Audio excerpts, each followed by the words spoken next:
It's a pleasure to have you in our program. So I noticed that your connection with China starts in the 1980s when you first accept a student from China, right? Can you help us remind the story behind this? Yeah, so we had our first researcher from China visit in 1982, and he was one of the scholars that Deng Xiaoping sent out into the world when China was sort of opened up to the world more openly than it had been in the past.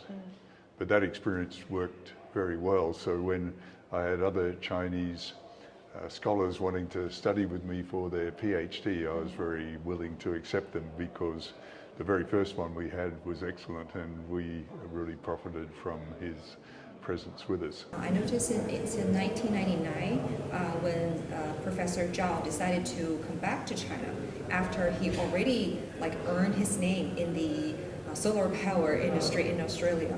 Did you have a talk before he left Australia, and did you ever try to persuade him to stay? Yes, it was actually Dr. Zhengrong Shi.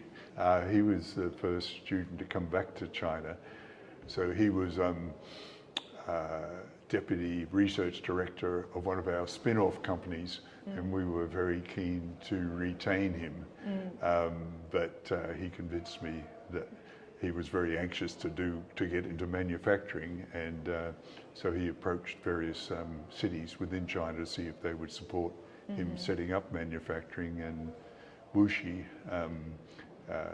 provided support for him to get established in 2002. He opened his first production line in Wuxi.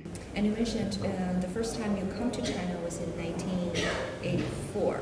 So, but back then, the manufacturing industry in China is not that advanced as it is now. Yeah, so yes, there'd been hardly any manufacturing in China before Dr. Zhengrong Shi came back in 1999 and set up a company, and his first production line was opened in 2002, and it made more cells than had probably been made in Chinese history in the first year of operation, so different scale of manufacturing altogether.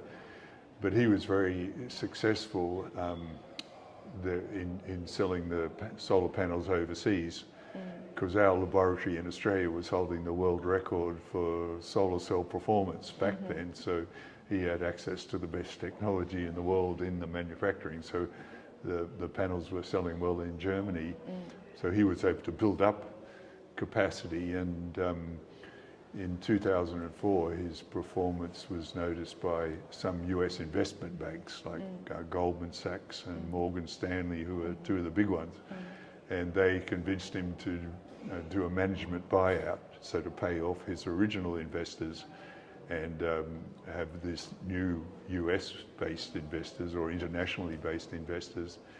And he was the first private Chinese company to float on the New York Stock Exchange in 2005. And that's what really triggered the growth of the Chinese industry, because that was very successful. And he became the first solar billionaire overnight. And the US investment banks also made a lot of money from the listings because the share price went up very quickly, and they were able to sell their shares at a much inflated price.